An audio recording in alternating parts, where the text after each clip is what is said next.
Next, from the City Club of Chicago, we hear from Lisa Bonnett, the EPA Director for Illinois, as she discusses the current state of affairs of environmental successes and the emerging issues.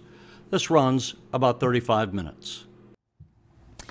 As I look at the environment at this time, when I have an opportunity to make a real difference for Illinois citizens, I am truly amazed at the level of actions and investments by Illinois businesses, communities, environmental advocates, and state and federal regulators that are collectively making great strides in protecting our precious air, land, and water resources. As we all know so well, environmental protection is vital to our health and quality of life, and also is imperative to our economic well-being. Today, I'm going to share information with you that will showcase our collective accomplishments, and I will talk about emerging environmental programs and the opportunities and challenge they present as we continue our work over the coming years to protect our environment and to become a sustainable society. Now, the one thing that you should know in my presentation and in my world, all things come: air, land, and water. We just had this quiz with my sister, so we're going to touch really on all three of our vital environmental media. Today, Illinois citizens enjoy healthy air quality most days of the year. In 2013, Illinois saw good to moderate air quality in the Chicago area on 96% of the days, and in the Metro East St. Louis area on 99% of the days. While we have made great strides in controlling conventional air pollutants like sulfur dioxide, nitrogen oxides, ozone, and particulates, reducing greenhouse gas emissions is the emerging environmental threat to our present time and to future generations. The literature indicates that the amount of greenhouse gases in the atmosphere reached a new record high in 2013, propelled by a surge in levels of carbon dioxide. As I am sure most of you are aware, in June of this year, US EPA proposed a regulation aimed at reducing CO2 emissions from existing power plants in the electricity generating sector. EPA's proposed Clean Power Plan is projected to help cut CO2 emissions from the power sector by 33% below 2005 levels by the year 2030. Nationwide, EPA's CO2 regulations would impact approximately 1,000 power plants with 3,000 electric generating units in the US. These are primarily coal-fired, oil-fired, and natural gas-fired power plants that will sell a large portion of their electricity to the electric grid. Over 70% of electricity comes from burning fossil fuels, mostly coal and natural gas. The proposed rule aims to address the country's single largest source of carbon pollution, with these plants accounting for roughly 1/3 of US greenhouse gas emissions. In Illinois, the affected sources consist of 17 coal-fired power plants with 45 electric generating units.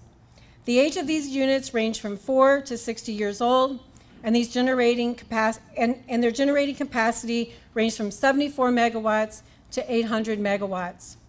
Another 30 natural gas-fired plants are also likely to be affected by the proposed rule. EPA's proposed rule establishes minimum CO2 emission goals, referred to in the rule as the best system of emission reductions for power plants in each state based on the state's unique mix of energy sources and opportunities to achieve reductions. Those of you familiar with environmental regulations know that this proposal is unique in that the state's goal is based on emission reduction possibilities that can be achieved throughout the electric system as a whole, not just at individual power plants. US EPA used 4 categories of potential emission reduction or building blocks to generate state-specific emission rate goals. Building block 1 goal is referenced as inside the fence line, reductions which can be implemented by the regulated units. Building blocks 2 through 4 are system-wide approaches that a state may use to achieve the state CO2 emission rate goal indirectly. They are outside the fence reductions because their implementation depends on system-wide measures not under the direct control of the affected electric generating facilities. It is also worth noting that each building block impacts states in different ways. For example, states that have relatively larger gas generation capacity available for redispatch, like Illinois, will need to achieve a greater portion of their goal through this compliance strategy. Building block 1 calls for increasing existing coal plant generation efficiency through equipment upgrades and other operational improvements. Building block 2 is based on dispatch changes among the state's electric generating units. This basically would mean increasing the dispatch of natural gas combined cycle plants, which have lower CO2 emission per megawatt hour generated, in place of higher emission coal and oil-fired power. There are currently 3 natural gas combined cycle plants in Illinois, which would need to be dispatched 70% of the time to meet the proposed state goal. The third building block assumes the use of additional low or no carbon emission power sources, principally renewable energy such as wind and solar. Growth in renewable energy generation in Illinois will need to increase to 9% of total generation to meet the emission rate goal for the state. In addition, building block 3 includes an incentive to states to avoid retirement of existing nuclear generation. Currently, nuclear power generates almost 50% of Illinois' electricity. The fourth building block reduces the emission rate by including demand-side energy efficiency programs, such as installation of more efficient lighting products, building energy controls, and more efficient equipment. US EPA acknowledges the role of energy efficiency to facilitating least cost compliance and assumes that energy efficiency programs can be ramped up to reduce power demand by roughly 9 to 12% in each state by the year 2030. Overall, I believe Illinois is well positioned to identify and develop cost-effective strategies to comply with the new CO2 reduction requirements. The good news is that the state has already taken steps to reduce its emissions. Our state has a long track record of using various regulatory and other policy tools to encourage energy and environmental investments that add value to the state economy. I believe we can take advantage of existing policies and programs and build on the foundation to further reduce CO2 emissions. According to the 2012 State Energy Scorecard issued by the American Council for an Energy Efficient Economy, Illinois ranked 10th in state energy efficiency programs, moving to the top of 10 for the first time. Expanding energy efficiency programs will give consumers the opportunity to be part of the solution in lowering carbon pollution from electricity production and use.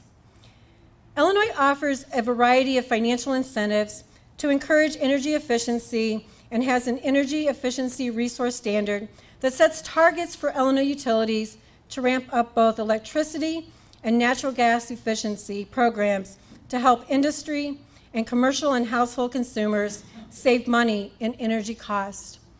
Recently, I was invited to a tour with my friends from NRDC and the Environmental Council and to view an energy efficiency project in Chicago. And through that tour, one of the things I want to say is that at Illinois EPA, because we're a regulatory agency, we understand the benefits of renewable energy, we support energy efficiencies, but it doesn't really play a huge role in our regulations unless you need a stormwater construction permit to build a wind turbine.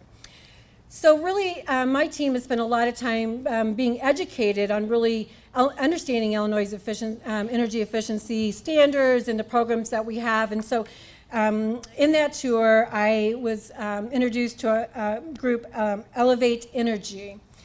And you know, one of the things that they're really working hard on, and I think is a classic example of how you can really do what's right for the environment, but really what is also just right for us as a society. And they're working really hard to incorporate energy efficiency into low-income housing to make sure that in Chicago that there is affordable housing for its residents. And so it's just a win-win. You put in energy efficiency, you save money, therefore your rents can be lower. So it was a great example and really an opportunity that I was very appreciative to have. Illinois requires new residential and commercial buildings to meet energy efficiency standards. The state also has an interconnection standard and includes the use of more efficient combined heat and power systems as an eligible resource in the state energy efficiency standards. Illinois has a renewable portfolio standard requiring renewable energy sources to make up 25% of electricity supply by the year 2025, which is driving significant growth in wind power development. Now, can we go back one? I just want to point out, okay, another huge benefit is you get to stand on top of the Shedd Aquarium and look at solar panels. Not everyday citizens get to do that. So I'm very proud and thank you very much to the Shedd Aquarium and my tour group who was educating me on renewable power. All right, so the good news is Illinois now ranks 4th in the country for total installed wind energy capacity with 23 wind farms totaling over 3,000 megawatts. According to the Center for Renewable Energy at Illinois State University, these projects will contribute almost $6 billion in total economic benefit, including $28 million a year in local property tax revenues, $13 million a year in local payments to landowners, and create 19,000 construction jobs. While US EPA's proposed rule is projected to cut coal use in the power sector by 1/3, I believe that coal can still play a critical role in meeting our future energy needs. In August, construction began on the Future Gen carbon capture and sequestration project in Midwestern Illinois. This $1.6 billion, first-of-its-kind power plant will involve retrofitting one boiler in a nearly 50-year-old coal plant to capture roughly 90% of the CO2 emissions and store them underground. This project will create 1,000 construction jobs, 175 permanent jobs, and use 1 million tons of Illinois mined coal a year. Illinois intends to take a no-regrets approach where we will look at all compliance options in search of the most cost-effective way to allow us to achieve our environmental goals. As we have discussed, US EPA's proposed Clean Power Plan rule gives states broad flexibility in determining the mix of strategies that we use to meet the new requirements. The proposed rule allows states to submit a plan that only establishes emission limits on the power companies or affected facilities, or a plan to achieve the emission rate goal through a portfolio approach of measures that would be taken by separate entities, including power plants, state government, electric distribution utilities, as well as private and nonprofit parties. States can establish new programs to meet their goals or build on existing programs and regulations. Moreover, states can work alone or work with other states to develop multi-state plans. In Illinois, we believe it is important to explore multi-state compliance approaches given the highly integrated and regional nature of the electricity marketplace.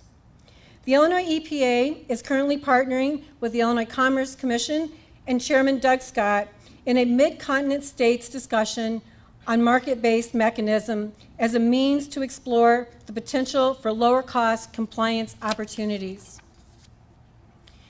While US EPA is currently taking comments on the proposed rule, we have been conducting one-on-one meetings with stakeholders to get their initial thoughts on the overall framework, the data, and assumptions in the rule. Similarly, the Illinois Commerce Commission is now conducting a series of policy sessions to review the 4 building blocks in more detail. I believe the key to successfully identifying cost-effective compliance options for possible implementation will be the engagement of all stakeholders, including environmental and utility regulators, the State Energy Office and Power Procurement Agency, NGOs, local and state officials, and community organizations. US EPA's final rule is due out in June of 2015. The Illinois EPA's goal will be to develop a state carbon reduction plan that minimizes compliance costs and burdens, maintains electric reliability, and maximizes economic and environmental benefits. All right, as I said a little while ago, so we do everything in the environment: air, water, land. So now we're going to move to our water resources. As we know, Illinois' water resources are the backbone to our economy. I think we can all agree that Illinois' abundant water resources are paramount to the health of our citizens and our local economies. Today, 99% of Illinois' population is served with good quality drinking water from community water supplies, and 95% of major wastewater discharging facilities are in compliance. While these statistics are really good, not all of our water quality metrics are reaching those levels. Today, only 63% of our groundwater has a good quality rating, and our latest assessment of Illinois' lakes and streams shows that in 2012, 58% of the assessed stream miles were being impacted by point and non-point sources. The quality of water in Illinois' rivers and streams is being impacted by our aging water infrastructure facilities. Discussions on upgrading and expanding water infrastructure is becoming a familiar item on the agenda for many city councils.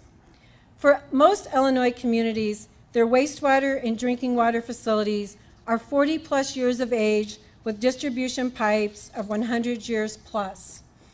I have to tell the story. I had a recent opportunity with Commissioner Powers to tour the Jardine drinking water facility, which is really an opportunity. Again, you stand on top of the Shed Aquarium, you get to go see Jardine, but it's not really an opportunity because of the security risk and the important work that most people get to do. And so while I was with Commissioner Powers, he actually showed me the pipe, a pipe that was greater than 100 years old, but made of wood. Seriously, a lot of Illinois' distribution systems are still made of wood pipes. And so as we think about all the water we're sending through them, our pipes are really important.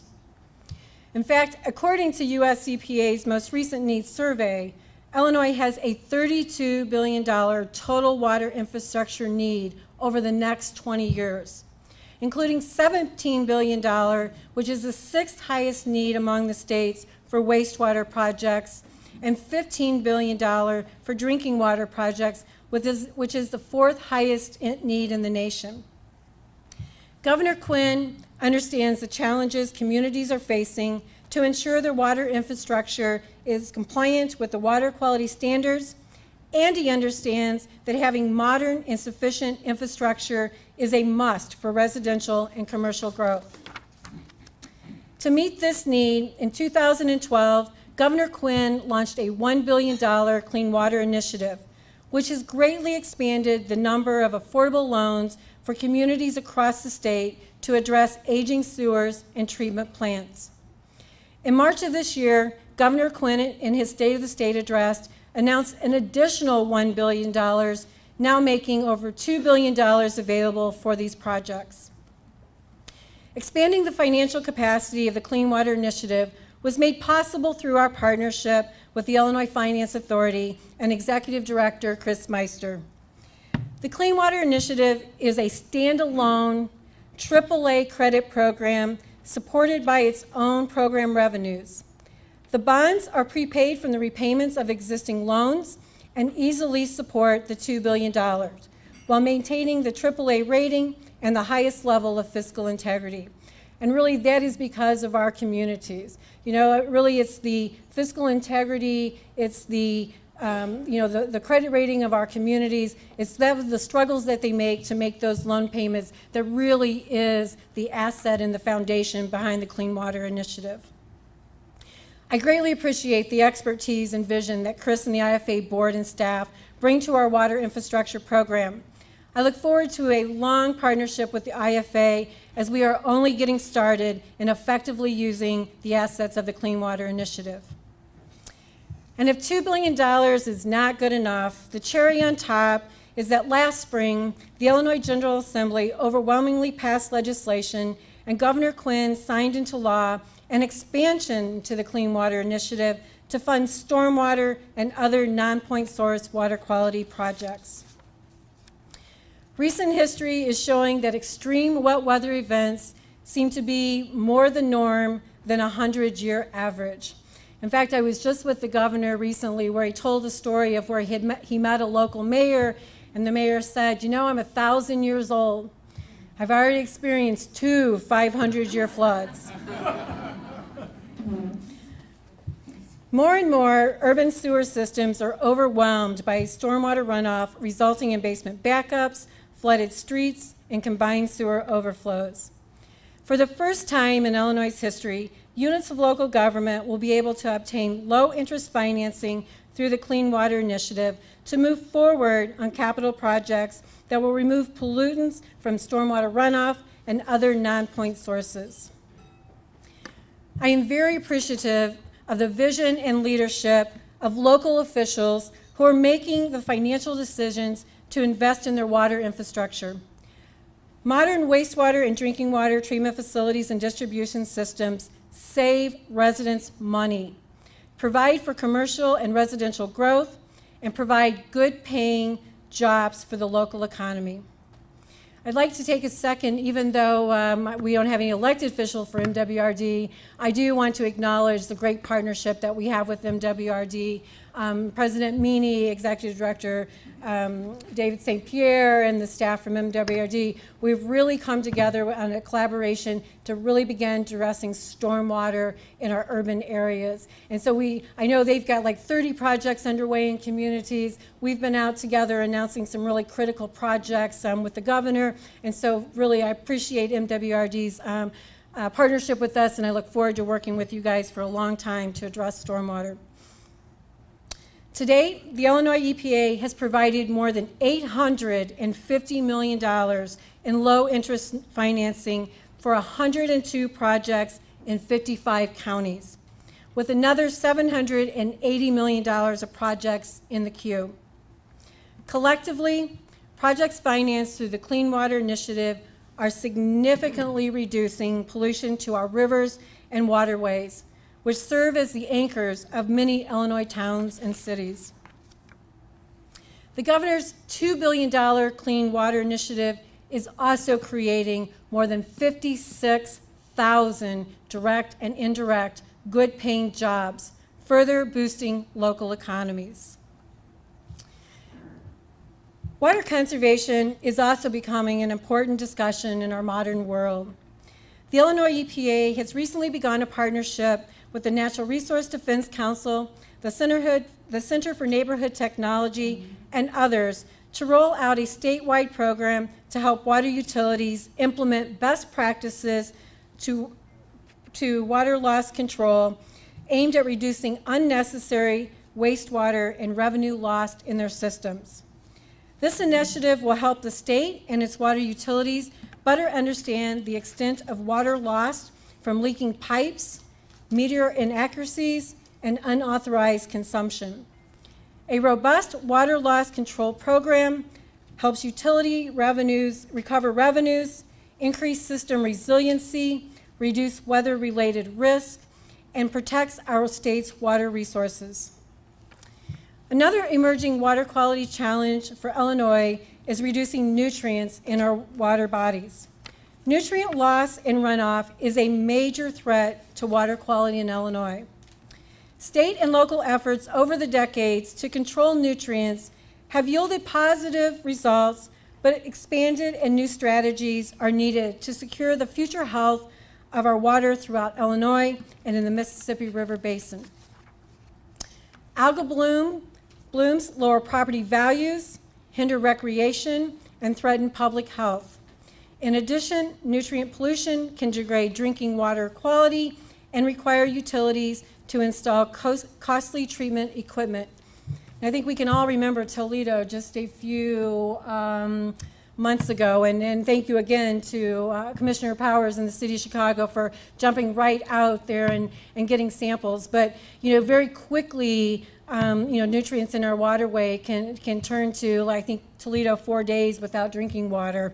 And so, definitely, we talk about the Gulf of Mexico, the dead zone, the Gulf hypoxia, but there are a lot of reasons to reduce nutrients just right here in Illinois for our own drinking water source. The Illinois Nutrient Loss Reduction Strategy is being developed by a policy working group led by the Illinois EPA, the Illinois Department of Agriculture, Illinois Water Resource Center, other state and federal agencies, representatives of the agriculture industry, NGOs, business associates, and scientists and wastewater treatment professionals. Seriously, if you did not get on this group, you missed a heck of an opportunity, because anybody who is anybody was on the group. The strategy is a framework for using science, technology, and industry experience to assess and reduce nutrient loss to Illinois' waters in the Gulf of Mexico.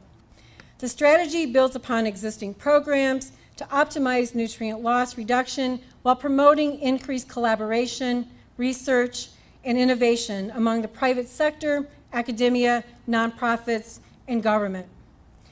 The draft Illinois Nutrient Loss Reduction Strategy is currently being finalized and will be made available for public comment this fall. All right, we're down to 3 land, closing in here. My presentation today may appear that the quality of the air we breathe and the water resources we depend on are driving most of today's environmental conversations. And it may seem as though the land on which we build our communities and our homes is not as equally threatened or essential to our well-being. However, that is not the case. How we use land now and in the past for petroleum and chemical storage, manufacturing, construction, energy generation, waste disposal, directly affects the rest of our environment. In 2014, Illinois citizens safely disposed of more than 5,800 drums of household hazardous waste by participating in agency collection events. As a result of our used tire collections, more than 1,700 tons of tires were processed for fuel or into new products. We also support electronic waste recycling, asphalt shingle recycling, and the safe disposal of unwanted medication. Illinois EPA also works to remediate former leaks, spills, and releases. In 2014, participants in the Illinois Leaking Underground Storage Tank Program and Site Remediation Program cleaned up approximately 1,800 acres. Cleaning up land so that it is safe for productive use is important to economic development in our communities. One example of land recycling underway now is the Pullman factory site, a 12-acre parcel located at 111th Street with Cottage Grove Avenue in South Chicago that operated at the Pullman Car Manufacturing Company. Earlier this year, we performed the environmental assessments in preparation for a potential property transfer from the Illinois Historic Preservation Agency to the National Park Service. Along with my staff, I am extremely proud to have provided the services furthering the establishment of an urban national park in Illinois. We also support progressive initiatives that address previously unrecognized environmental impacts and opportunities. In urban areas, 97% of food waste is landfilled. Overall, Illinois sends about 2 million tons of food waste to landfills each year.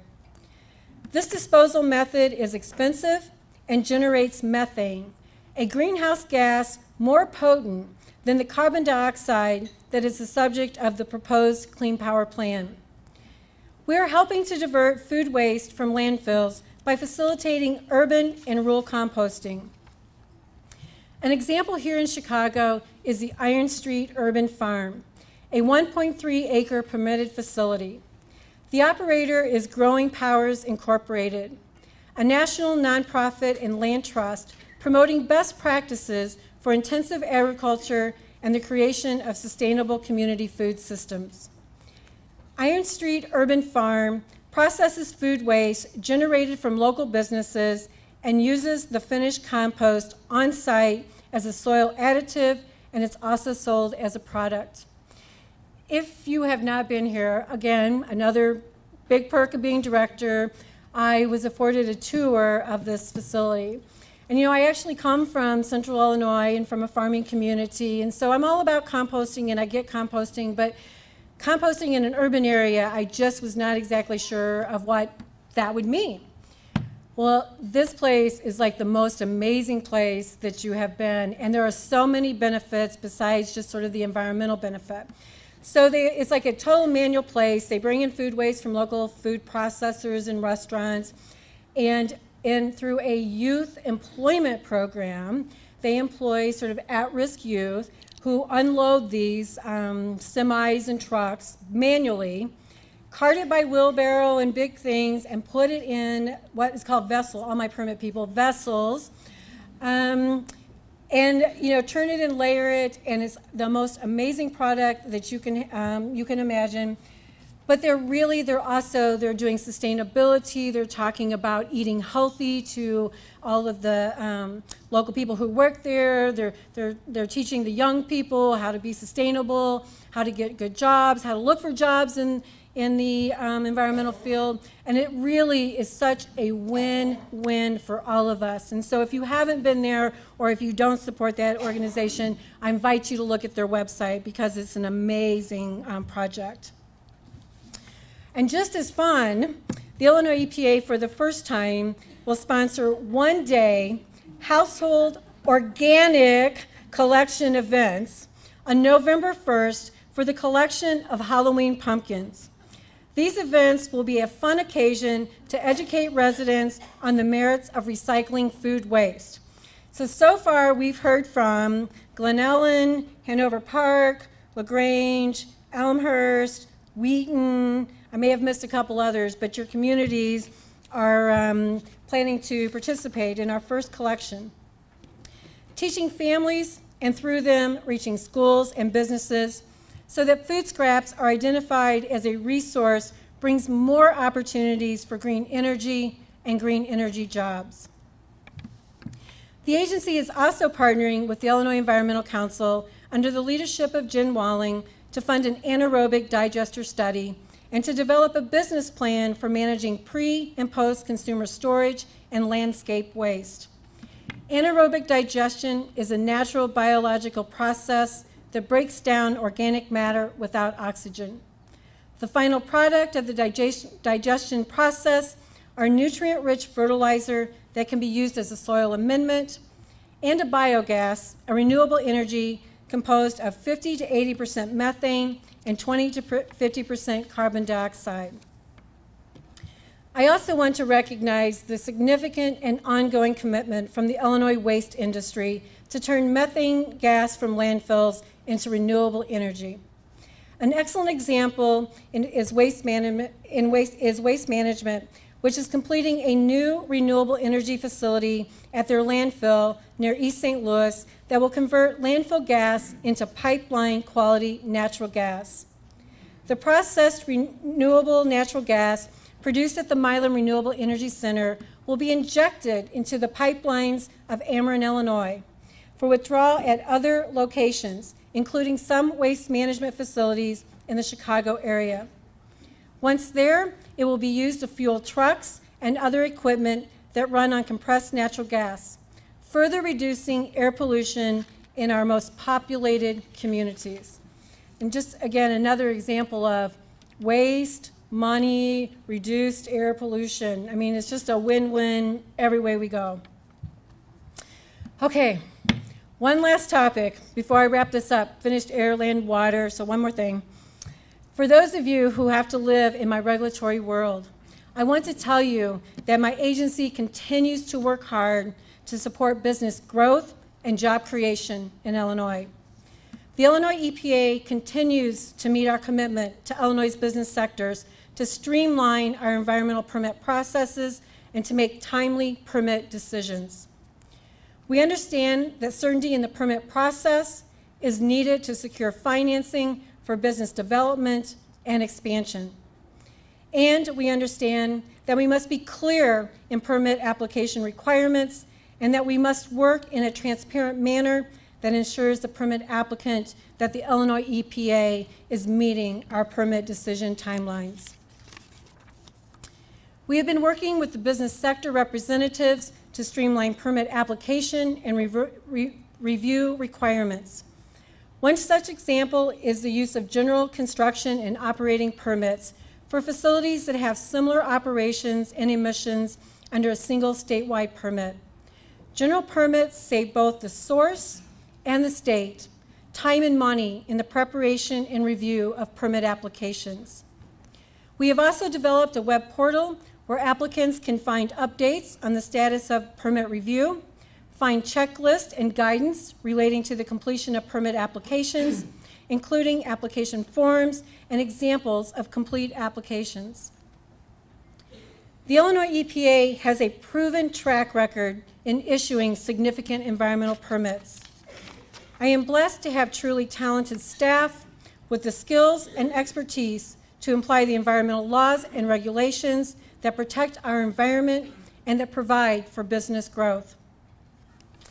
I hope my presentation today has provided you with the evidence that now more than ever, environmental protection and economic development are working in concert to grow Illinois' economy. We have all played a role in the environmental improvements and protections that we enjoy today. And we all have an even more important role to play in protecting and enhancing the natural resources for future generations. It is the best of time to be the director of the Illinois Environmental Protection Agency. Thank you for allowing me to talk with you today. I look forward to our continued partnership in environmental protection.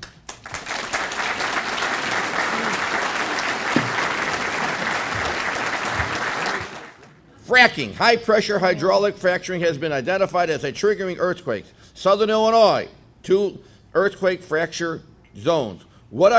In 30 seconds, what are your plans to keep fracking off the earthquake zones? Take 45 seconds. Oh, good.